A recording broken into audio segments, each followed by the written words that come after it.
Hello, Joy Brooks with Email and Coffee. And Lucy. Sometimes it's fun to catch up with colleagues and talk. Stories from email marketers. The funniest, happy endings, nightmare clients, things that worked really well, things that should have worked but did not, and fairy tales. I hope you enjoy this conversation. I did. And now, Scott Cohen. Hello, everybody. Joy Brooks, Email and Coffee. Today I'm speaking with Scott Cohen. Yet another person, a blast from my past. I've had a past, so Lord knows who I can drag in. So, Scott, tell us a little bit about yourself. Don't we all have past, Joy? Mm. Scott Cohen, VP of Strategy and Marketing at Inbox Army, full service email marketing agency. Little shameless plug, you can find us at inboxarmy.com. If you do decide to hit the road, I will be at, I will be at the Iterable Conference in May and also Inbox Expo in May. So if you want to go to San Jose or Atlanta and say hi, come hit me up. There you go. Yeah, conferences are a lot of fun. And yet, I don't know. Tell me a funny story about a conference. I'm sure there are a few. I'm trying to think of the ones I'm allowed to tell. Okay. Yeah, it's you kind of get like the best parts of conferences are always the sort of the after hours stuff, right? Like when you get people who they open up to you after a couple drinks, right? Or, they've gone through a long day, and that's where you get the real stories, the real shit that's going on, right? And so those are always fun to get people off kilter. You find out what the passions are. I will say I won't tell too much here, but Don't have to name if you names. You can well, say I'll a name a name person. because this is fun. Okay. Chris Marriott, Email Connect. Dude knows his stuff about RFPs. That's what he does, right? But he also loves Hallmark movies, Hallmark Christmas movies in particular. So we had a whole long discussion at a recent conference about how he does what he calls wreath ratings. So he'll literally give from 1 to 4 wreaths ratings of the Hallmark Christmas movies. It's hysterical because I'm married. My wife will watch them occasionally during the holiday season or in July when it's Christmas in July again. But just to hear someone like Chris go, I love Hallmark movies and I'm going to rate them. And he posts ratings from time to time and everything. And it's just, it's amazing. But those are the types of conversations that you get after hours. It's nice to hear that a guy does that. Yeah. Yeah. Right. I mean, And I I'll watch agree. them, but I won't rate them. Yeah, I know. You watch. I remember when Harry used to occasionally watch like chick flicks with me, and he would cry at the opportune moment, and I'd look over and he'd say, "Don't you dare tell anybody." I'm like, no, no, no, I won't even tell you watching this movie with me. It's not happening. I mean, you could turn on any of those movies at any point and know exactly what's going to happen. It's just it's like a warm blanket, right? Yeah, And but that's you know, what it's meant to be.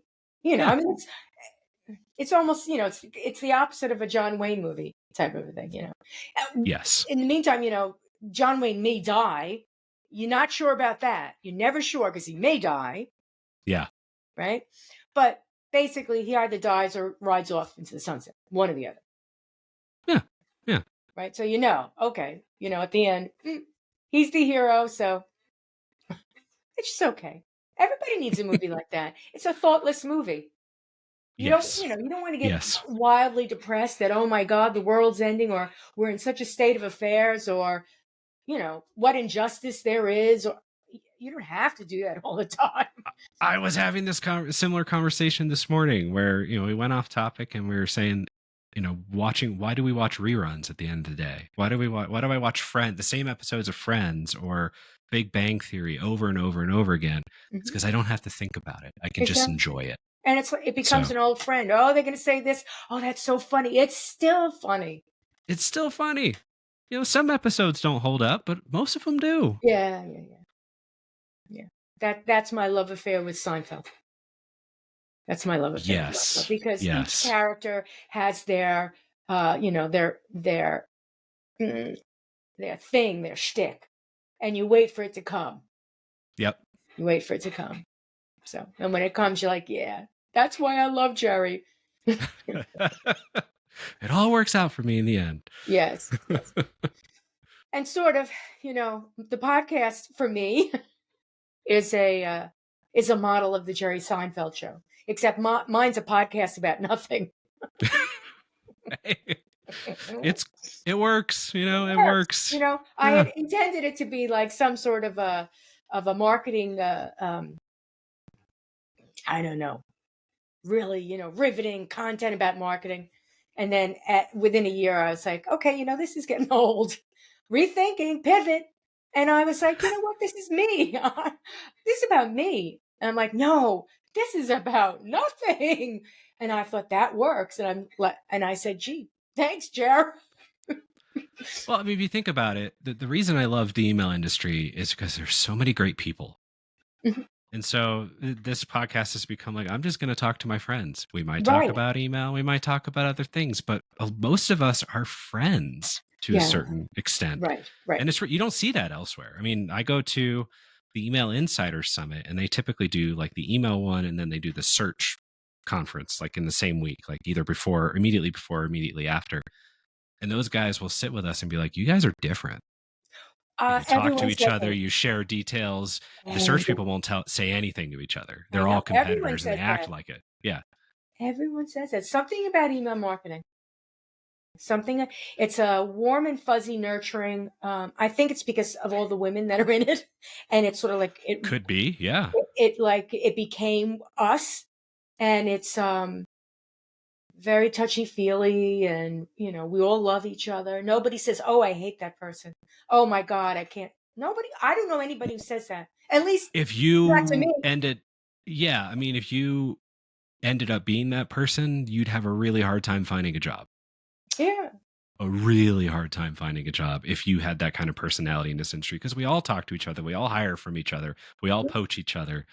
And it's because we all sit in the trenches, right? We've all at some point sat in the trenches, some of us more than others, currently, but it's, I've been in the trenches, you've been in the trenches, like we get it.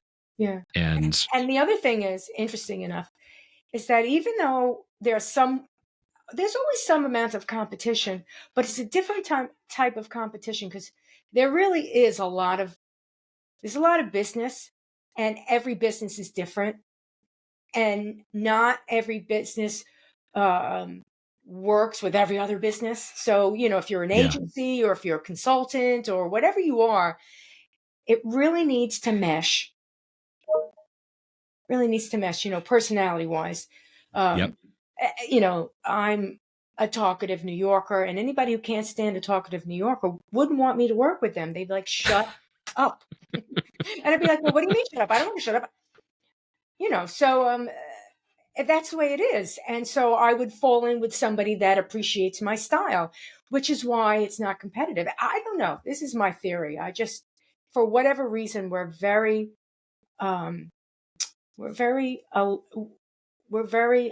tolerant with each other, the personalities. And if somebody says to me, do you know somebody who can help me? I'll be more than willing to reach out to any of my friends and say, totally I don't want to do it, but I know somebody else will. Well, and I think there's enough to do here, right? Yeah. Like email, there's a whole ecosystem of developers. There's a whole ecosystem of strategists. There's a whole ecosystem of like platform managers. And, some of us have done all of it. I will never say I'm a developer. I know enough code to be dangerous, so keep me out of things, right? but when you've done enough of it and there's enough to do, you also respect what everyone does, right? And I think that sort of there's like the lack of respect. There's a little bit of like the chip on the shoulder, the lack of respect that email generally gets as a channel. I've said it many times, we're the offensive linemen of channels because nobody cares about us until something breaks. But because of that, there's a little bit of that built-in camaraderie of, if you're going to be in this industry, you're going to like fight for everyone else, because like, hey, don't you dare talk about email that way, right? But then again, there's just so much, there's like mini ecosystem within it that everyone has a really cool role. Mm-hmm. And so I think that's part of the camaraderie as well. It's like, yeah, I know developers. Yeah, let me go talk to one. Or hey, who do you know that does this? Or who do you know that's worked on platform XYZ versus platform A21, or whatever it is. And it's just there's just so much to do One of the there, other and things, a small ecosystem to work on it. yeah, one of the other things that's interesting too is that we love to see conversion. So we'll do anything for a conversion. And that means working with a third party, working with social, Hmm. working with any other channel to get that conversion. Yeah. Yeah. So Oh it's not yeah. I like, mean, oh that's no, it's just social. Only social will work, or only SEM, or only no. It's like, you want me to work with SEM? Fine. Let's work on those landing pages. and Yeah. the amount of jaws that drop when you're that type of person that walks in and goes, "Hey, can we just work together so we can get people on the list?" And Yeah. then I can send you people to target or do lookalikes or do all these other things. Like we have this stewardship over customer data that we shouldn't hold tight. We Right. should be like, hey, I want to help you. Just help me too. Because Right. Right. rising tides raises all boats. That's how I feel. Hmm. All the people that I talk to say more or less the same thing, unless they're talking about me behind my back, in which case. So, I mean, I've had some really interesting clients over time. I've had the macro managers, the micro managers, the macro managers that only see the big stuff, and you're like, you have to pull it out of their teeth to get, well, what about an image? Oh, you need an image? Yeah. Oh, you can't just like find one on the internet? No. Whatever. And then you've got the micromanagers. Do it this way. Do it that way. No, this over there. No, that over there. No, I don't want to do this. Don't forget to put my name on the bottom. Okay. It has to come from me, my name. Everyone knows me. Everyone. So, what kind of funny, do you have any funny client stories? Funny client stories. My goodness. No names. No names. I know. I had so you talk about like I think a lot of funny stories stem from people who don't know what they want, but then it's not, but they know it's not what you've delivered. Right? Mhm. It's like the old, was it the Supreme Court case where it's like I can't define pornography, but I know it when I see it. Right. It's a little bit like that. So this was pre-email days. I was a copywriter years and years ago, and I was writing ads for it was a small like men's fancy clothing store. And they did custom suits and they sold high-end labels and stuff like that. So every time we would talk about, let's talk about the craftsmanship and the quality and this branding, he would immediately revert to, well, we need something on sale. And I would go, do you want to be known for sales Mhm. or do you want to be known for quality? Because you can't do both. Mhm. This is branding 101. And he's like, well, you have to understand, my career started when I was selling $9.95 ties. And so it's just funny when you go, well, what do you want? Well, I want both. Well, you can't have both. Yeah. That's not how Right. this works. Or I had another client where they sold air purifiers. And it's like the printer and ink model, right? You don't make money off the unit, you make money off the filters that Mhm. you sell. That your units only use your filters. It's not like I can go to Target and buy some random Honeywell, right? And so we had this long drawn out thing of just get them to buy the unit. So we added a discount a discount off a purchase, your first purchase of an air purifier Mhm. in the welcome series. Surprise, surprise, it crushed. Imagine that. You put an offer to give somebody a decent discount off of a unit so you can just get them into the filter mode. Then they didn't want to be known for doing discounts ever. So for 3 weeks out of every month, they wouldn't do discounts. Sales would be down. So they ran a sale in the fourth week of the month. Sales came back. over and over and over and over again. It's like, look, you gotta. Sometimes it's like you feel like everything that people think you sound smart for seem like complete common sense to you. Yeah. Like One of, people know you for this, so you either have to do that, or if you want to be over here, you have do to deal that. with the short-term pain of getting there Right. because you have to adjust customer expectations, Yeah. which takes time. That- So, That's the I mean, problem with discounts. yeah, Discounts are yeah, like that because once you do discounts, you're painted into a corner. It's Pavlovian. They're going to wait for the discount. hmm They're like, wait, yeah, or similarly. I mean, this may be a marketing thing. I don't know if everyone does this. I do it. You do it, I'm sure. You hmm go, you put it in your cart, and you wait.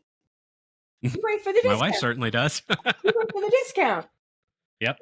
And if you don't get it, you're like, okay, do I want it? Do I want to shop more? I didn't get a discount. They don't offer discounts. Okay. And then you decide what you want to do, but you wait. And those are the things that marketing people have trained their customers to do. Yep. And it really is that. The other way to look at it is, are you going to look at your email as your VIP channel, in which case you can do discounts because it's only going to your email marketing list. Yeah. Possibly. But that may work and that may be a strategy, but it may work for like 5 years, and then it's like, okay, now we've got this huge list and everybody's waiting for discounts, and now you're like, now again you've painted yourself into a corner. Yep. So discounts are tough. I mean, I had a boss years ago that said people don't buy from you until they're screwing you. And I mean, what are discounts, right? Right. It's, oh, I'm screwing you now. Well, it's And then somewhat of a negotiation. They yeah, I want mean, that Target got in negotiation. trouble because people noticed that their Black Friday offer was the exact same price as the pre-Black Friday. Like they had just put a thing over, but done the exact same price, and people were like unveiling that. And it's Right. like, Oh, you don't want to lie. That's one you bad. don't want to lie. No. Don't want to lie. Don't play games. Yeah. That's one of the reasons why I don't like FOMO. I don't like FOMO. It's like, how long is it going to take before people realize, excuse me, hurry up, sale ends Friday. Okay, you know what? I'll just wait for the next sale. Yeah. Or the extension, the inevitable extension. Right. It's like, yeah. Do that a few times a year. Plan it. But don't overdo it. I did it recently, but it's because I had an open registration. I closed registration. Some people dropped out. I wanted to fill seats. I reopened, and I didn't want to have it open forever. So I said, I've got 2 seats. Let me know by Friday. And my God, I got like 4 or 5 people. Yeah. Instead of just 2, I filled like 5 seats. I was like, okay, it works. I'm not saying it doesn't work. I'm just saying, use it wisely. Well, it's like you can't go to the well too often. Right. Otherwise, you become part of the well. Drowning in the well. Drowning in the well. Yeah. It's like funny stories with morals. Moral is, one of my funny stories is one of my last full-time jobs before I retired. I was working with a young group. I mean, everybody's younger than me. That's one of the reasons why, time to retire. So working with a younger group, and we're in a meeting, and one of the somebody in the group says out loud, "Oh, you could use that shortcut. Joy, you know how to use shortcuts, don't you?" And I was, like, wait, let me get my cane. What did you from me? And I was like, okay, time for me to exit stage left. And, I giggled. I giggled. I was like, they think they're wondering why grandma's working email. And I get it. I get it. Yeah. Was I insulted? It was almost so funny that I wasn't insulted, but I was just like, I must have crossed my eyes. Like, what? What did you just say? Do I know shortcuts? I wanted to say, like, I was working on the first Macintosh computer before your parents even had that funny look in their eyes about you. Like, Yeah, I mean, I'm 40 now. I'm getting, I'm starting to get to the point where my references get a lot of blank looks, yeah, and it's brutal. You go, oh, never mind. Hold yeah, on, let me see if I can talk the way you kids talk today. you And do. I have a 14-year-old and a 9-year-old. So Well, if you wait long when I enough, say, everything comes back. oh yeah, I mean the Like, dude, style, like, dude. like, oh yeah, like the style of the 90s, which I thought we could be done with, is back in full force now, and I don't get it. Oh, I just don't get it. well, everybody's doing LSD again, and that was the '60s and the '70s. And I just watched a Dragnet episode, and they swore that it would create, like birth defects. And so here's the generation now. I'm thinking to myself, are they right? Are all these kids birth defects? Mm, Maybe. just saying, just Maybe. saying. Yeah, I watch Dragnet a lot, and sometimes the things that come out of their Jack Webb's mouth, I'm just like, he was right on. Well, I mean, you think about like George Carlin. Oh my One of my God. I love Carlin. The stuff he was talking about in the early 90s still prescient today. Or like The West Wing, one of my favorite TV shows of all time. I've watched it through 7, 8 times. The stuff they're talking about then, that was 1999.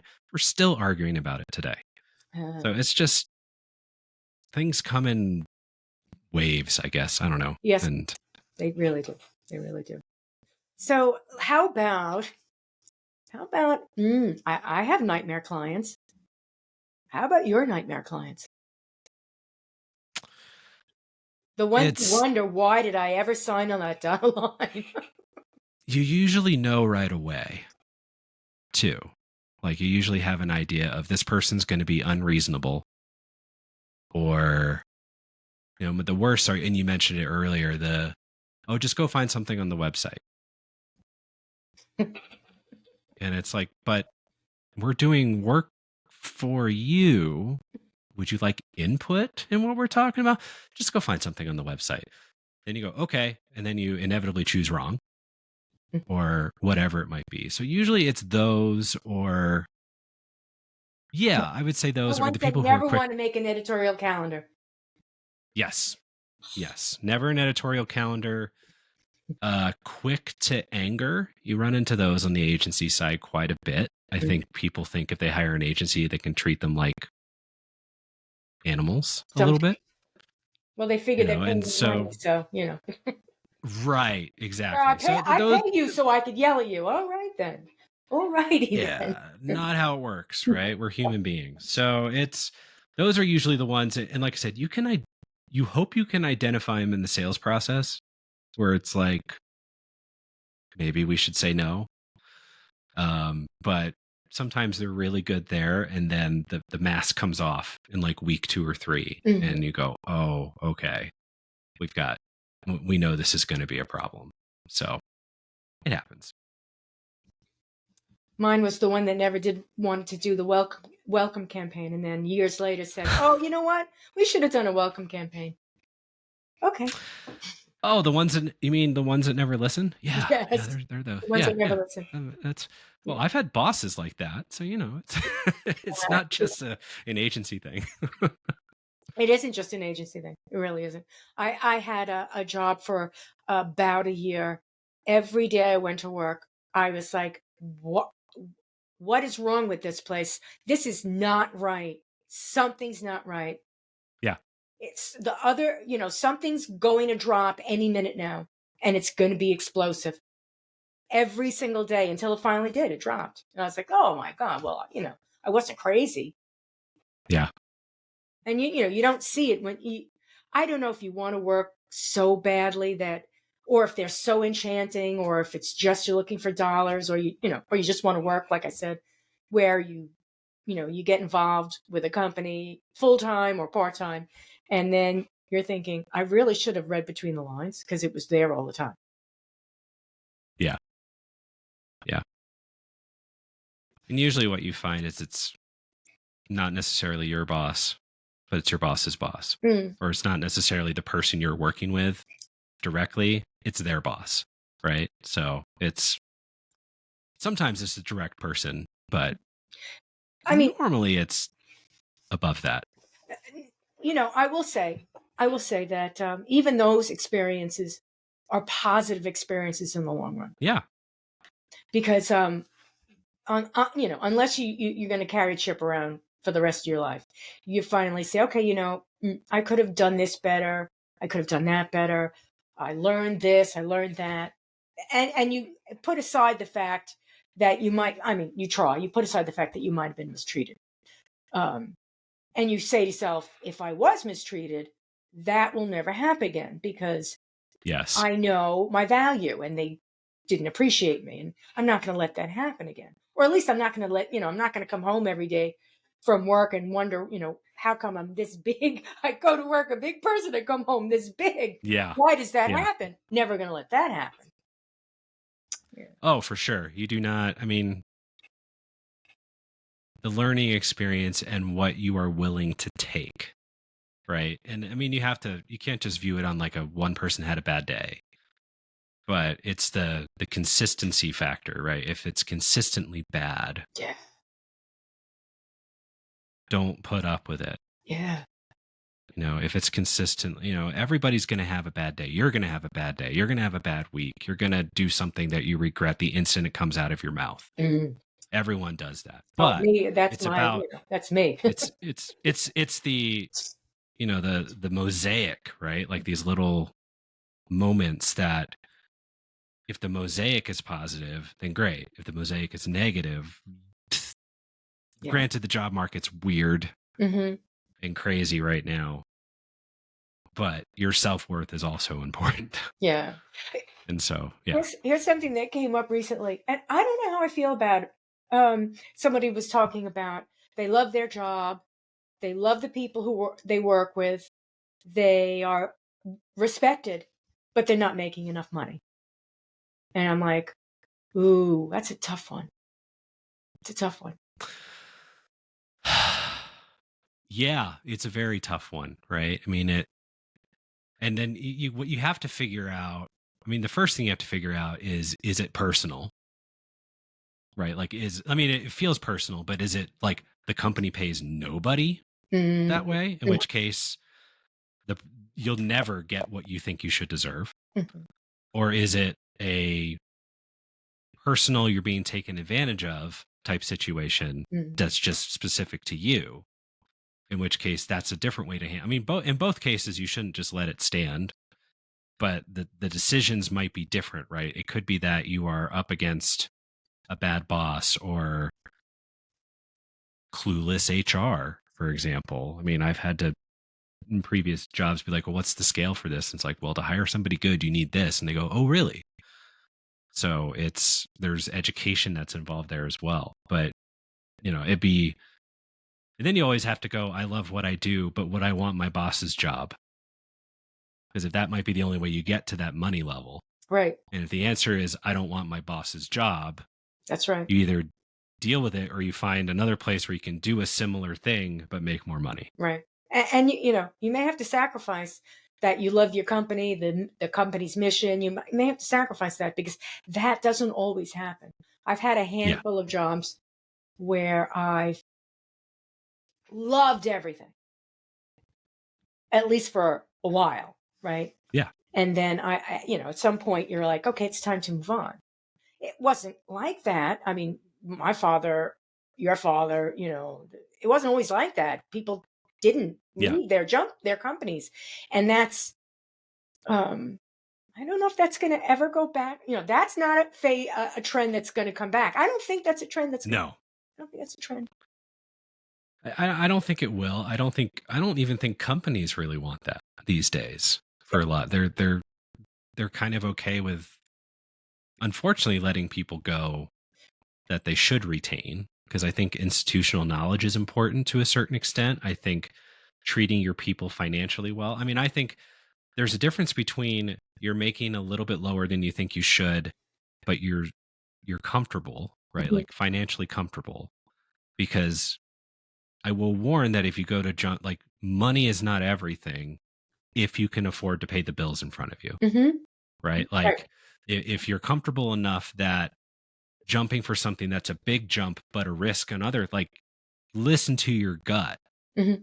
If something's like, oh, they're going to pay me 30, 40, 50% more, which is amazing, but your gut's like everything else doesn't feel right, and you're able to afford to pay your bills, then listen to your gut. If it's like, I need that money to pay my bills Mm-hmm. because I'm not affording my life right now at the level I'm at, then that's a whole different thing, right? Like money has a different level of importance based off of what you can do. Mm-hmm.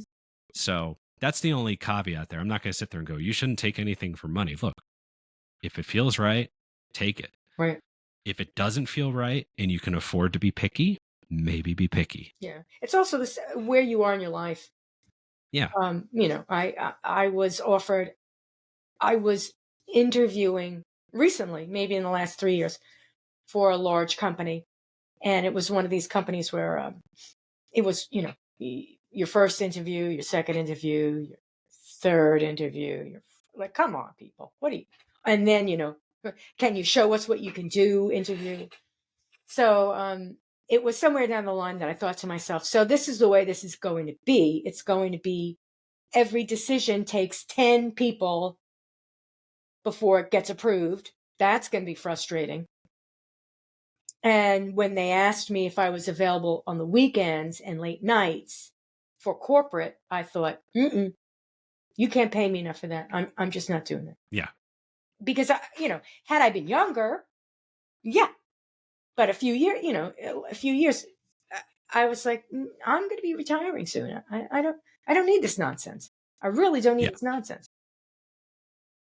It makes total yeah. It's your values change as Right. you And you get should be aware of older, that. and Yeah, you should be yeah. aware of that. You should have And your own if 5-year plan. well, and it's a general 5-year plan, right? If somebody were to ask me where do I see myself in 5 years, I go, I honestly don't know.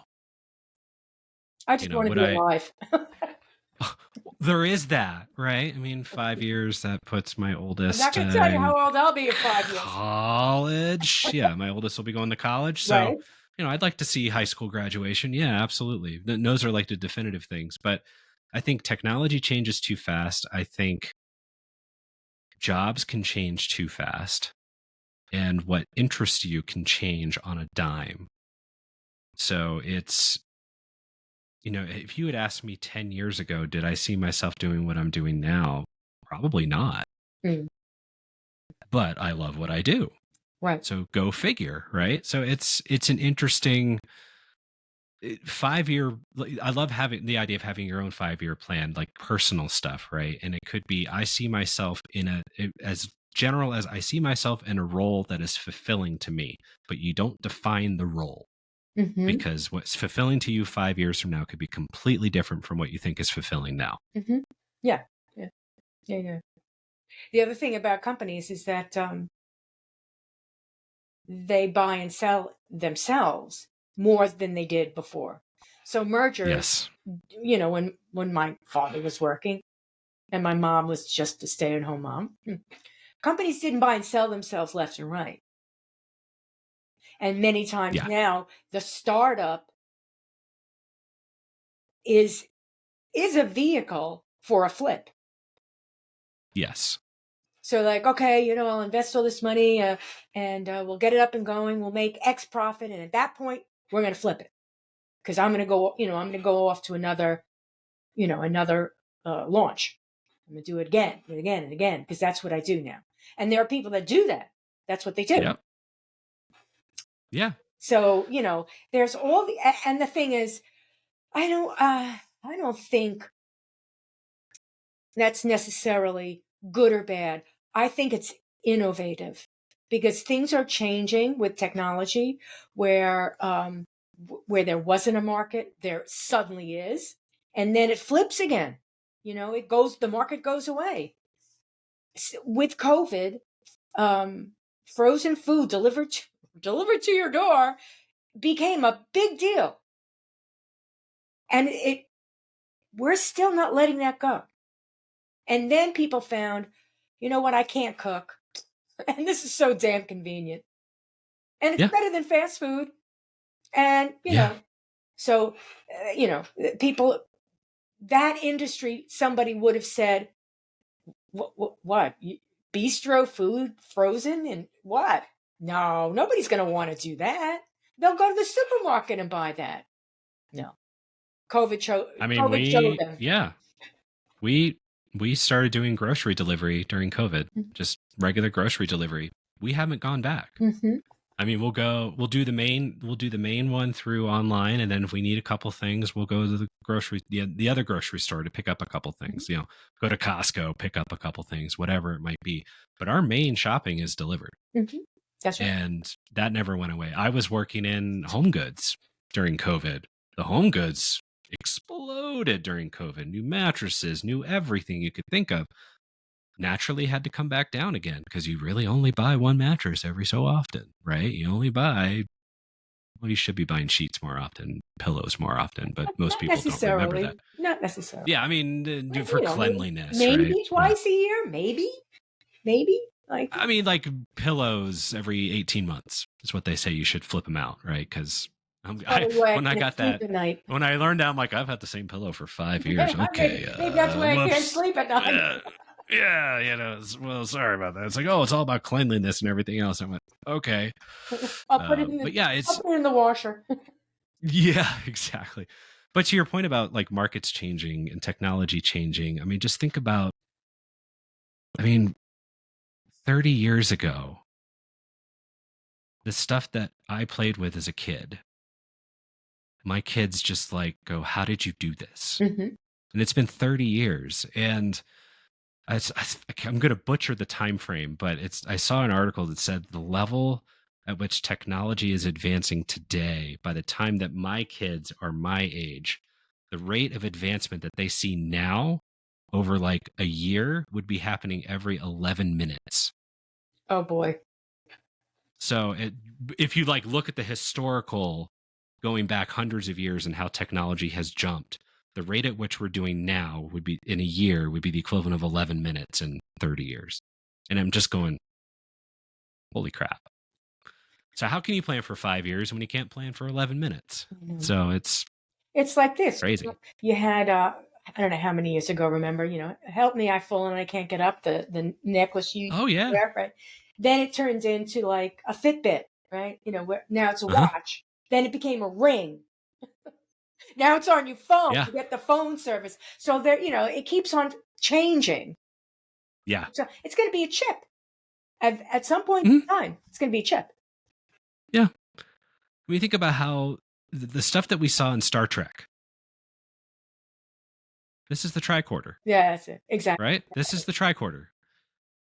And it's the thing, and the things that they had to the whole thing with was it Star Trek 4 when they're doing the whole fiberglass thing and he's like, use the mouse, and he goes, how quaint, right? I mean, it's just crazy to think about like where we will be and like how much of it will be touch versus like optical or just thinking, like to your point about the chips. And how many people are like, as we get older, do we just become Luddites and be like, just no, I'm not going to do it anymore? Just too much technology for me. And some days I kind of feel Sometimes I'm like that, becoming which a is Luddite. hilarious. Sometimes I think about that. Yeah. Like, I just get on my bicycle. I just need to get through the day, That is very, very true. How about sales fairy tales? Like you tell the story. I don't know. Having worked as a project manager and having sales deliver projects to me, the stories that I've got the best client in the world, and you're like, oh, here it comes. And you just, the client seems like it's going to be the best client in the world, or the best job in the world. And it goes back to those nightmare stories. But why does why do sales tell fairy tales?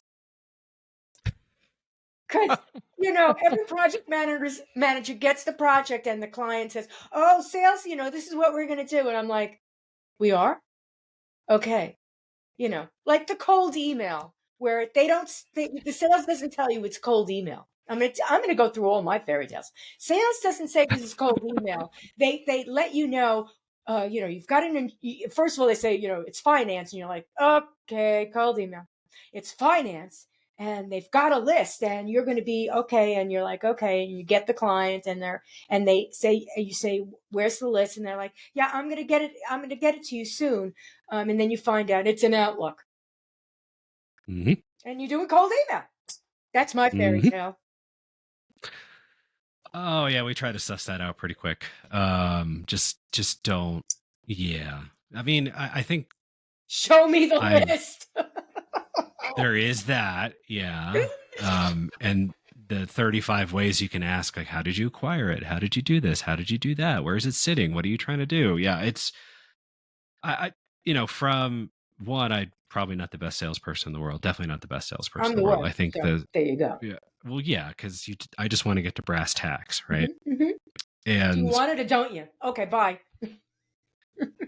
That's not a good salesperson. I say it a hell of a lot nicer than that. That's great. Very bad. Very bad sales. Huh? Yeah. Hi, I'm in New York. Do you want it or not? Okay, bye. Yeah. I think, the salespeople that I've dealt with, I think it's just you deal with rejection so much that I think you just have to have that kind of like Pollyanna attitude, right? Otherwise, you just want to shoot yourself. And so, I have respect for people who do that every single day for that very reason. Oh, it's yeah. Like, how many times can you hear no? But there are some really good salespeople.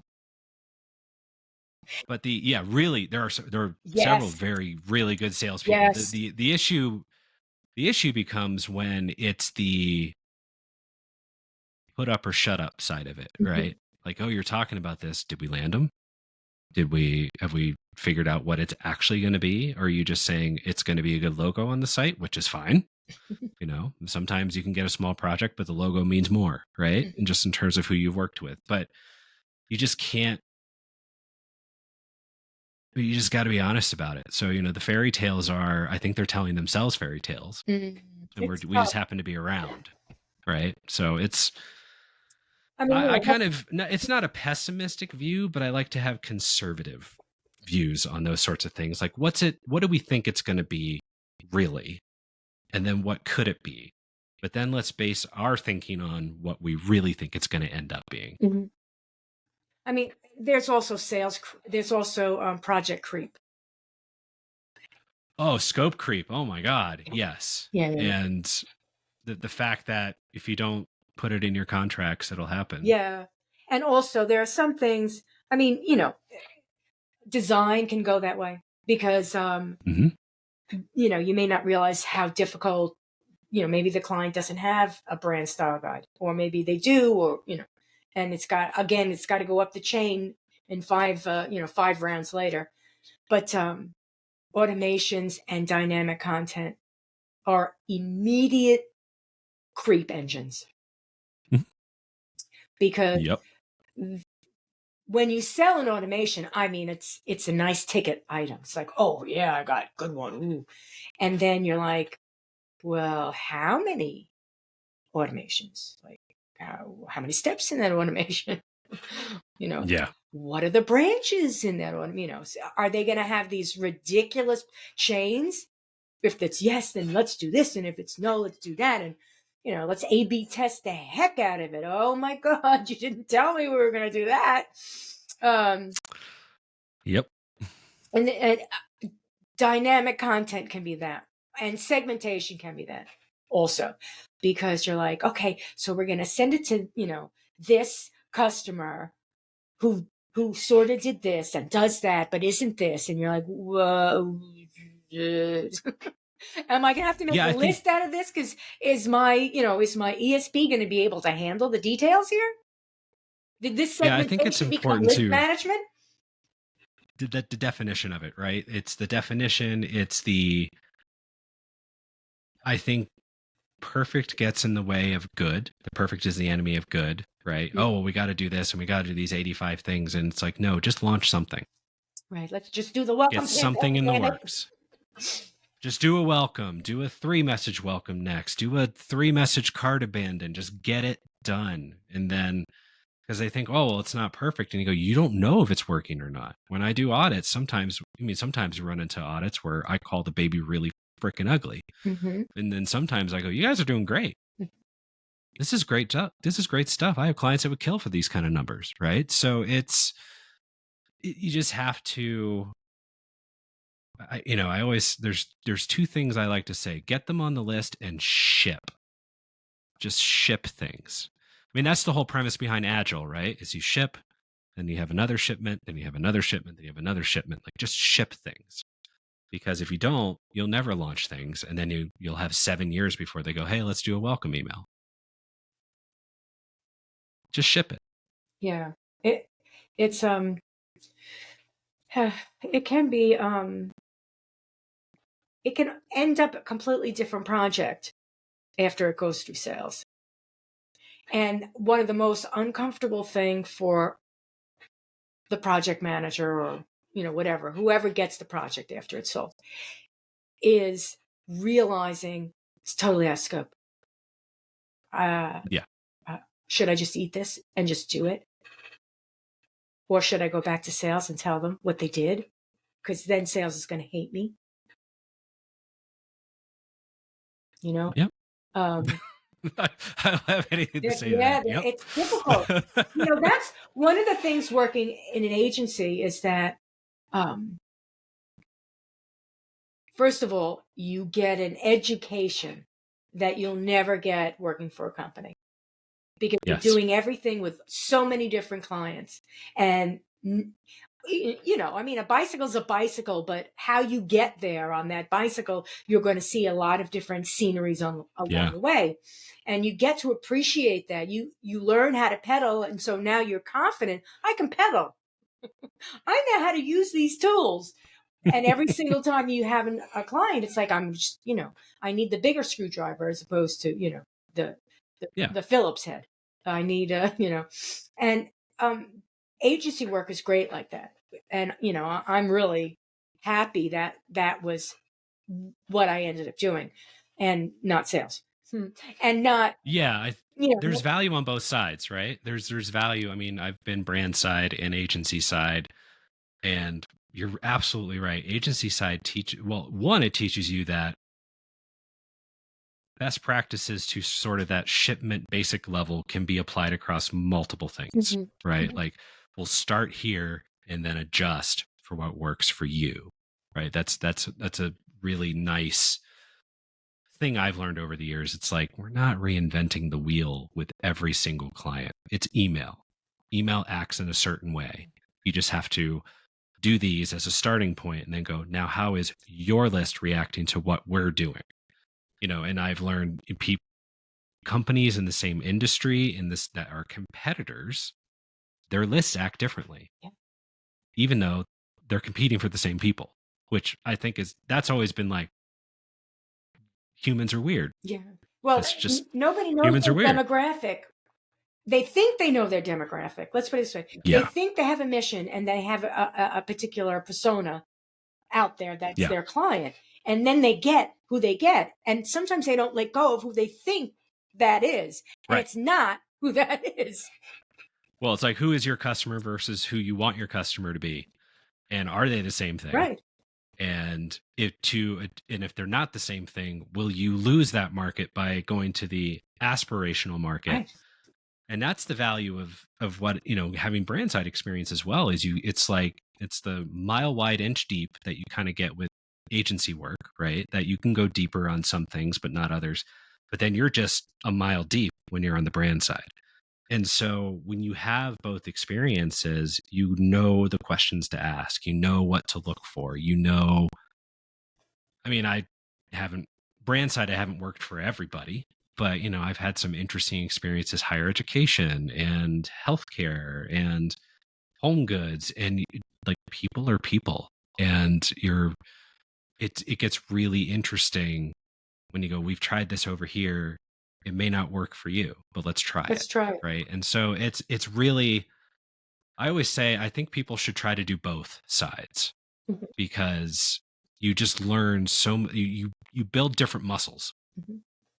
on either side. So I think it's fascinating. And I wouldn't trade any of my experience for a minute because it's, Yeah, we're a quilt of our life, you know? yeah, exactly. I really don't have regrets other than at some point in time I thought that burning bridges was a good thing. Yeah. I'm going to tell That's, you how I yeah. feel. No one cares how you feel. And by the way, Dude, taking the high road is hard. It can be hard sometimes. And you just want to, and thankfully I feel like I've done it, but yeah, you definitely in some cases just want to be like, you want to know what I really think about yeah, you? I Okay, mean, let's go. yeah, I mean, it happens. We're all humans, and sometimes, yeah, we. That's when you go and yell at the wall and then or in the mirror and just get it out. Like if you hear it, it helps you. Mhm. You just hope nobody hears you. Right. It's like that email that you write, and then you just hit discard Delete it. or delete. Yeah. Just gone. I wrote it all out. I said it all. You don't hit send. Don't hit send, or No, don't no, put no, no, anybody no, in the no. sender address. Don't do that. Yeah, yeah, exactly. Yeah. However you need to do, whatever you need to do to get it out, but not actually do it. You know? How about this? This is a good one. This is a good one. The not email marketing, but this is just email as a tool. The one thing so bad about email is the fact that you're sending an email to someone else who may be using a different client. So the threads get wonky and you have no idea what the F is going on. And someone up there thinks it's a good idea to manage the project with email. So they continue to, send out emails as if it were some sort of, project management tool. And then somebody somewhere down the line, like stabs somebody in the back, forgets that they've just stabbed that person in the back, and sends out the email thread. And the Oh, other reply person all. who's trying to figure out where am I in this sees their name and says, "What?" So it's my warning. One, keep your thoughts to yourself. If you have to say something about somebody, be nice. And email marketing, I'm sorry, personal email, your inbox is not a project management tool. No, it shouldn't be. That's for sure. It should not be. And reply all is the devil. Oh God, Although it's sometimes it's a necessary evil, but use sparingly. use sparingly.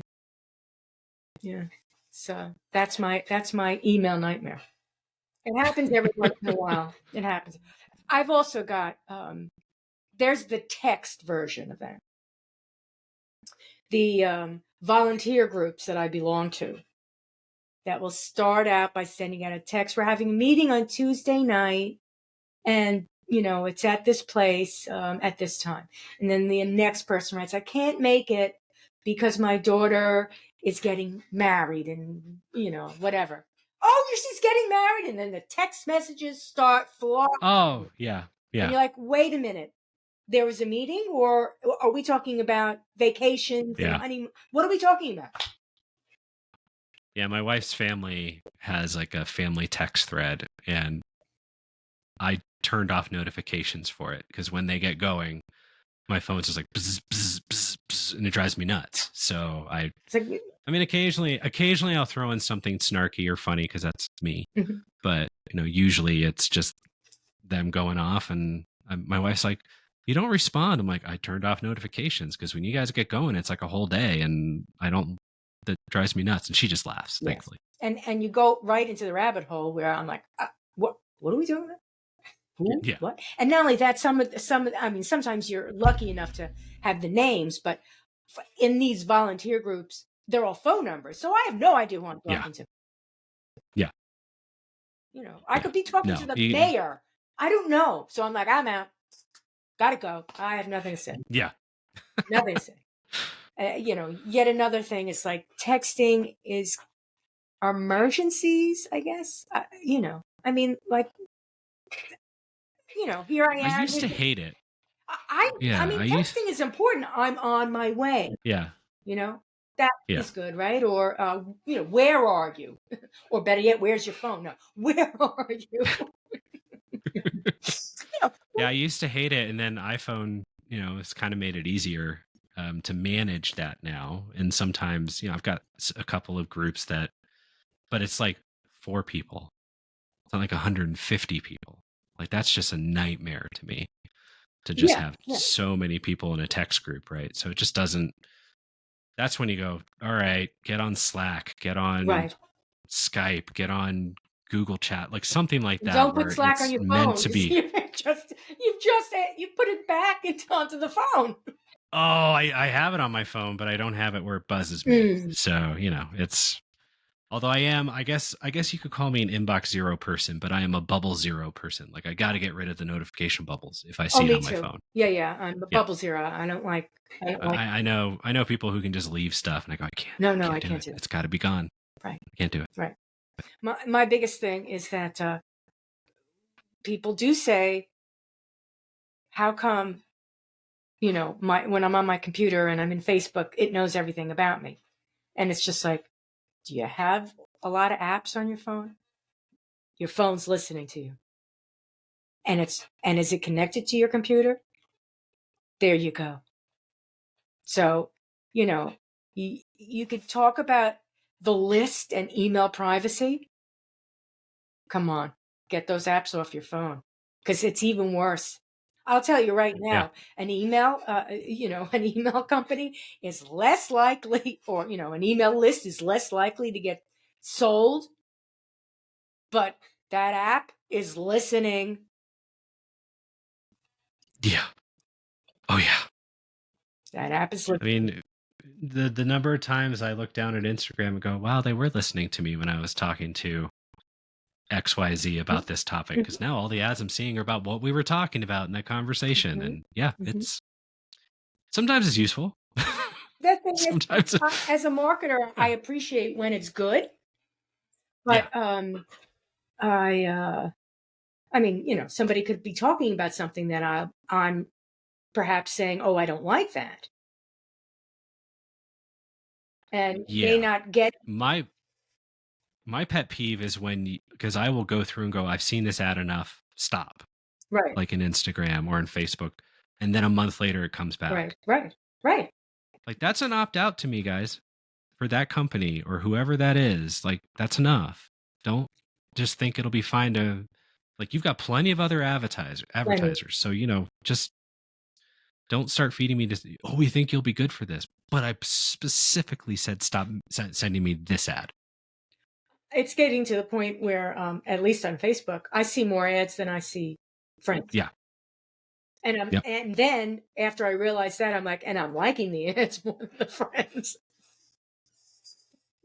So I'm like, hey, okay, I'm good now. I get more National Geographic and pictures of dogs and rescue and all this kind of stuff. I'm like, yeah, that's me. You got me. I'm Yeah. fine. Apparently all mine are like, which is funny because I've never watched the show, but like Game of Thrones or Spartacus. I get a whole bunch of those reels, and then I get funny ads about random history stuff, which I actually do enjoy reading those little history nuggets, like this happened in the Roman Empire, bringing it back to all guys think about the Roman Empire. But What was that, like a month and ago? me too. Yeah, I'm the like woman that thinks about the Roman it's Empire. I don't actively think about the Roman Empire, but if something piques my interest, I'll look at Oh, it. I definitely. Well, But everything I compare back to the Roman Empire. yeah, of Everything. course, yeah, Everything. it's like going back to Seinfeld. It's his one of his stand-up bits was, I'll tell you right now what all guys think about. Nothing. Nothing. Nothing. Nothing. Nothing. Just nothing. Most of the time, it's just we're just kind of floating from thought to thought. We're not thinking about anything seriously, and it's true. It's true. I think it's true for most people, not Um, just men. But the thing is, I think women are thinking about a lot of nothing and why. So guys are yeah, thinking about nothing and they float from one to the other, but women will hit upon whatever that nothing is and go, why am I thinking about that? Does so and so think about that? oh, I wonder what so and so's wearing and then they go off. That's what women do. Yep. But Yep. a guy is Yep. going to be like, I can see that. a guy, we're very, I mean, we're emotional, so we're going to think along those lines. I can remember when I was a kid and I would visit my folks on the weekends. We'd have brunch, and mom and dad and myself, we'd have brunch, and coffee would come, and we would be drinking coffee. And at some point, my dad would just get up and leave. And because mom and I were talking, and we were talking about absolutely nothing about, oh, and this one said this to me, and I felt this way and this way. And what about this one, Joy? How? And he's just like, I can't take it. I'm done. I'm done. I mean, he'd try, but he'd be like, I think I have some screws that are loose downstairs I get it. I get it. I get it. And I really, it's not that I wouldn't have I can't imagine him talking on that level. I mean, really. It would be like, yeah. Were you hurt when he said that? Yeah, I was hurt. Okay, so what are you going to do about it? Like, do you want me to go sock him in the face? do you want me to say something to him? No. I just want to discuss it to death, Dad. It's okay. Have you seen that video? It's, I don't know, probably 10 years old now. It's called It's Not About the Nail. And it's a woman talking to, I'm guessing, her boyfriend. And she's like, I just had, all this, and I have just this pain in my head and this and that. And then the camera moves over and she's got this nail sticking out of her forehead. And he's like, but what? And she's like, it's not about the nail. It's like the perfect encapsulation of what you're talking about, where it's like, and he finally just goes, that really sucks. I'm sorry. And she's like, oh, thank you. And gives him a hug and stuff like that. It's like, but I mean, it's right there. It's, I'm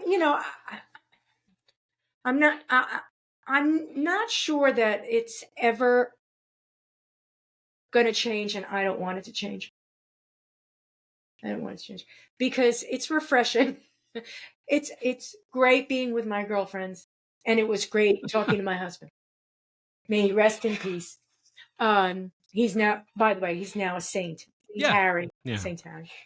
Oh, nice. But I cherish the fact that the conversations I had with my dad were completely different than I had with my mom. Yeah.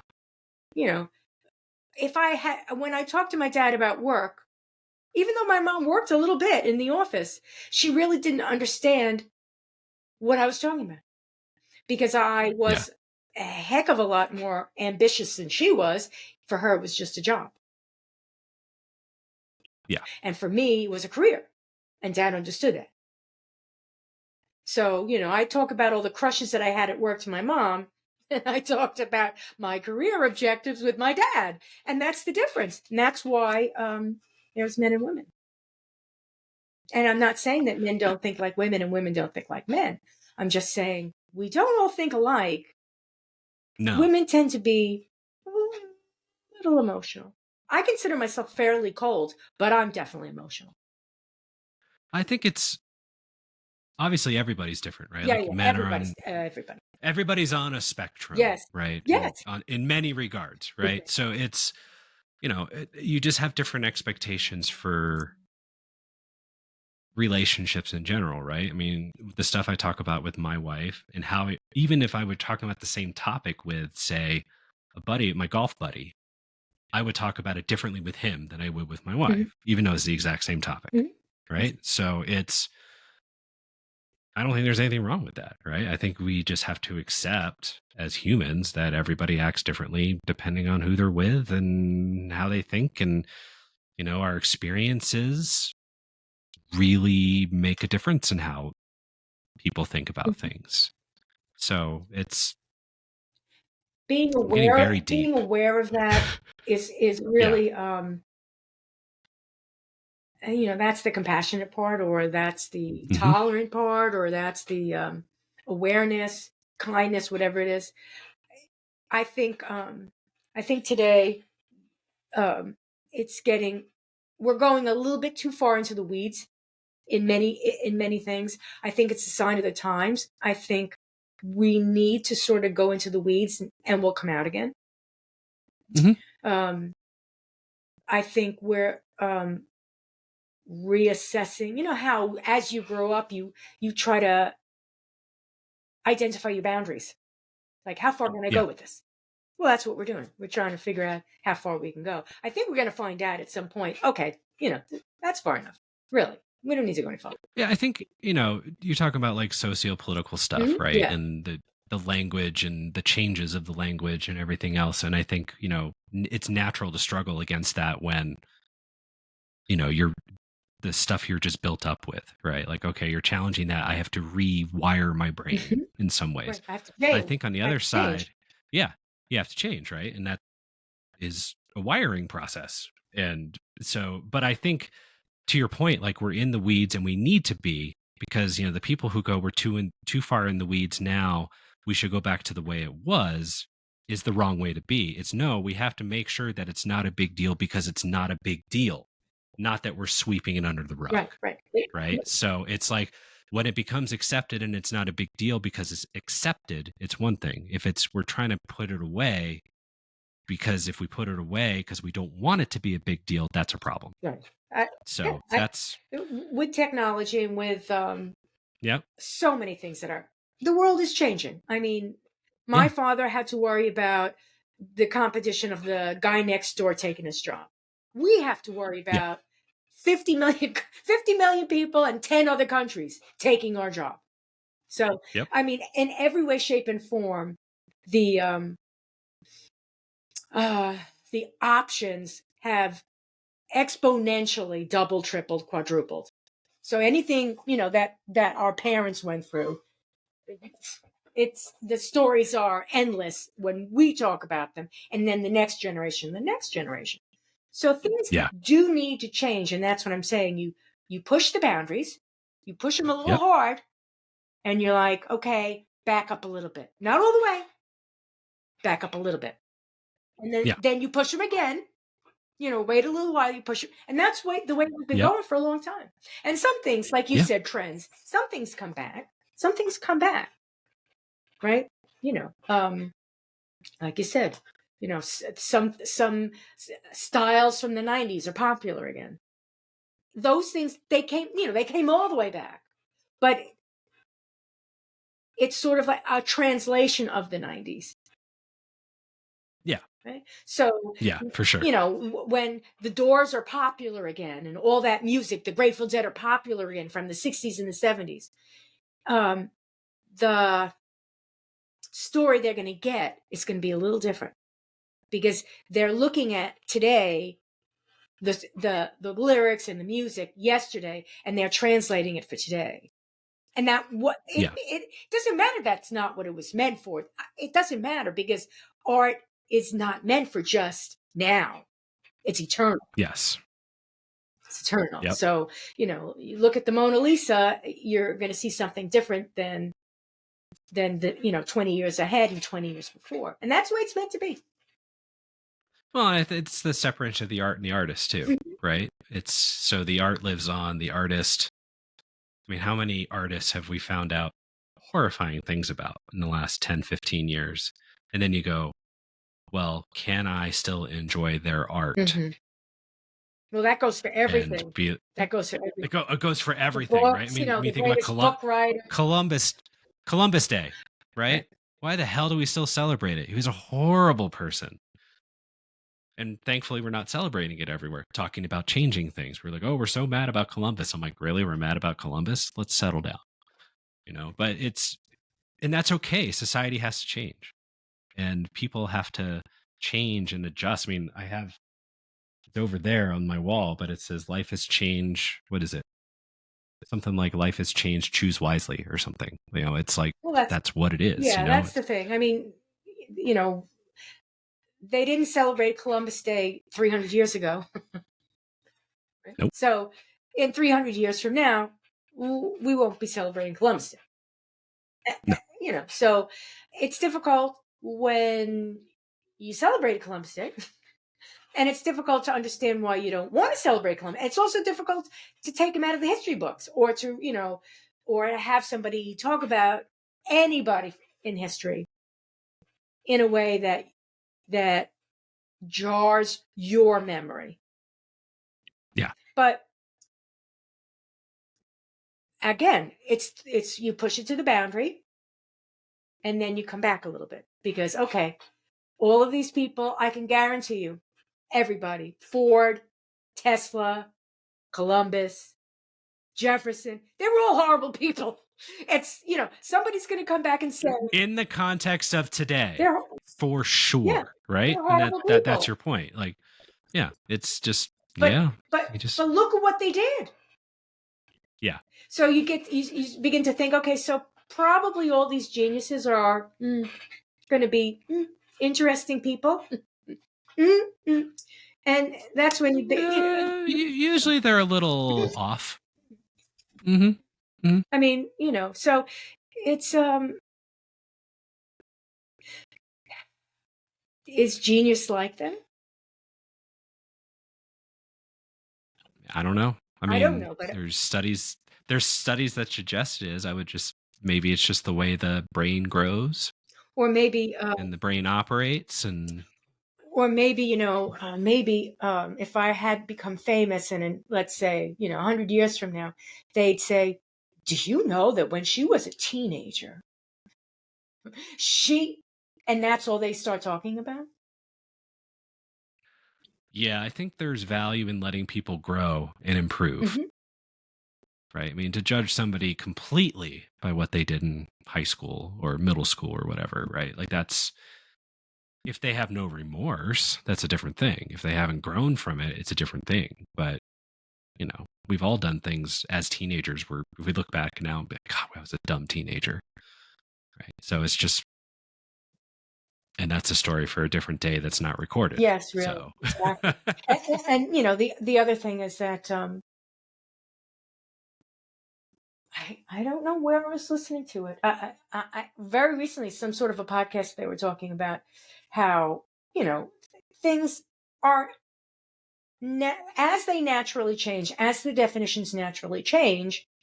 What I do then in the definitions of the morals or the bygone days of the time, they're no longer acceptable,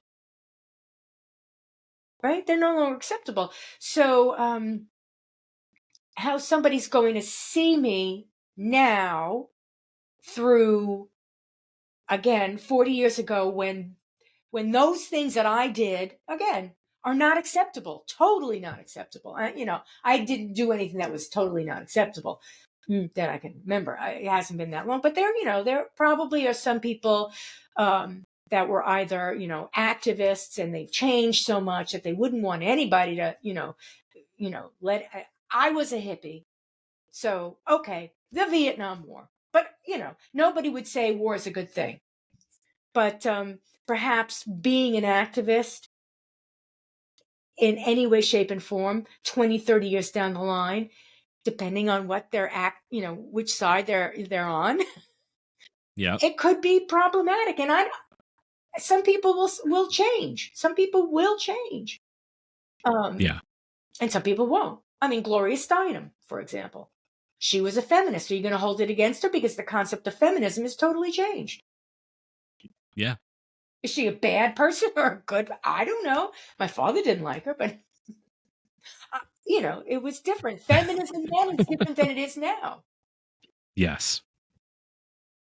Oh, I mean, it's constant change, right? And who defines I like to say that I feel like the right side of history is the one that welcomes more people into the fold. Hmm. That's my personal belief, right? So, and that means I I like to say I belong to the Church of Bill and Ted. Be excellent to each other and party on, dudes. Like I just don't care, who, right? who doesn't like Keanu Reeves? I'm just saying, it makes it's live and let live thing. Such a It's nice guy. I did get did get the right connection, right? Okay. yes, Was he yes, Bill yeah. or So Ted? he was Ted. Okay. Alex Winter was Okay. Bill. Bill S. Preston Esquire. Okay. And Ted Theodore Logan. I showed my oldest that movie and they loved it. But I think this is an interesting question, but I feel like he's one of the two actors that if I found out they were secretly horrible, I would lose faith in humanity. Mm-hmm. It's him and Tom Hanks. If I found out that Tom Hanks was a monster, I've heard some horrible things about Tom Hanks. he's Right? had some, like I said, everybody has bad days, right? But You've like the never heard overall Keanu Reeves like mosaic, that. I've never heard Keanu. He's Canadian. They're always Oh, nice. okay. There you go. You know, There you yeah. I go. mean, it goes with the territory. Mm-hmm. But it's. But and I've heard like, oh, he was that, and then he, that came out. And he's like, oh, I'm so sorry, blah blah blah. Like he apologized for it. Like everybody has bad days. Mm-hmm. Everybody has bad days.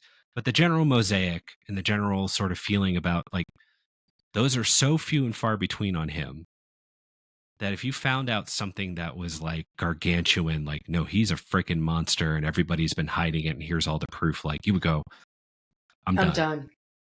Like he's just everything he's one of those people you hear stories where you meet him and it's like you don't want to meet your heroes, but you want to meet Tom Hanks, right? So and Keanu Reeves is the same way. I hear like you said, hear nothing but great things about how kind he is and how he treats people, and he's so down to earth, and giving pregnant women on the train his seat, those human things that you wouldn't expect stars of his caliber to do, those basic things. Like he rides the subway and like a normal human being. Right. And yeah, I always think like if those two, if you found out some really bad things about them that were corroborated, you would be like, okay, humanity's done. If we can't, this is why we can't have nice things. Oh, is that how we leave this by saying that Keanu Reeves is we can't have nice Keanu? Things? Say Keanu. I have not heard one bad thing. And I look. If I ever see that on Facebook, 20 celebrities that everyone hates, I'm like, oh, please, God, don't be Keanu Reeves. No, it never is. It never is. It's the same one. Some of them you read and you're like, that doesn't surprise me in the least, right? And then some of you go, really? Yeah. That's when every once in a while Tom Hanks ends up there. I'm like, really? Please don't tell me that, because I do like Tom Hanks movies.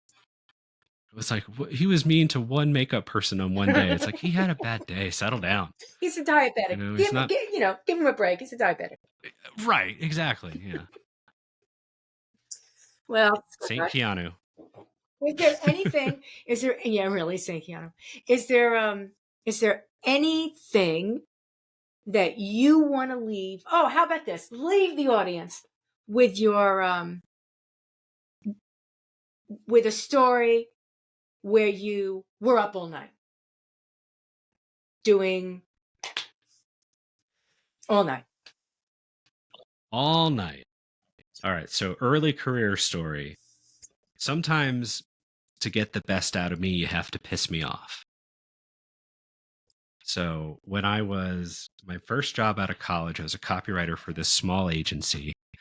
And 3 months later, the creative director quit and they made me creative director. 22 years old, creative director. Small, I mean, TV ads, radio ads, small, regional, type thing, local ads.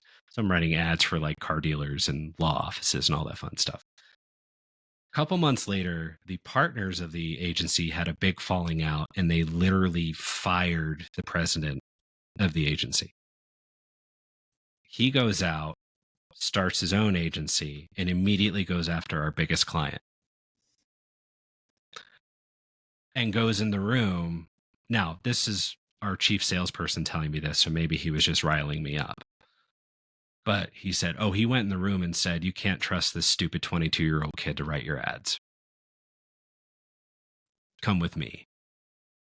And we were going in a couple days later. And so I heard that, and I literally spent the entire night building a giant presentation on branding and what they should be doing and the types of concepts that they should have.